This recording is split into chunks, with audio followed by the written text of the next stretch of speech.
Magandang umaga mga kakusina. Tayo po ngayon ay magta-try gumawa ng kimchi. Ito, mga regado. Napaka-cabbage, labanos, carrots, spring onion. Step number 1, pagkahugas nito, ating ibabrine yung cabbage sa salt para malanta. Habang binababad natin sa brine yung cabbage 2 to 3 hours, atin namang hinanda itong mga ihahalong gulay. Ito julienne cut, yung carrots, labanos, tsaka spring onion. Sa ating kimchi paste, kailangan natin i-grinder itong mga aromatics gaya ng bawang, luya, tsaka sibuyas. Ayan. Ngayon naman, lalagyan natin ng 2 cups na patis. Ang ating mga grind na aromatics. Para naman sa porridge, lagyan natin ng 8 cup ng glutinous rice. Lalagyan natin mainit na tubig at ating halo-haluin. Maglalagay tayo 1 cup na sugar.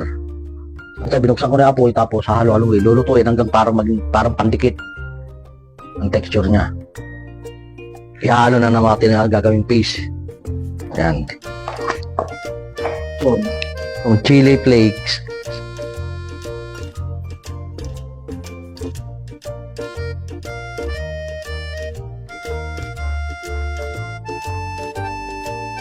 So ngayon, after nating i-brine yung ating cabbage, napa cabbage, babanlawan nyo yan ng mga 2 beses.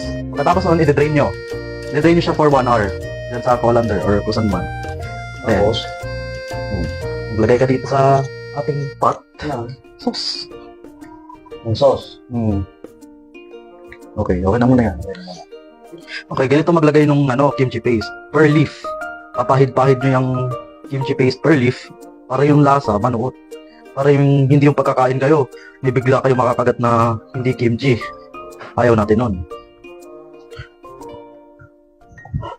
Presenting our homemade kimchi!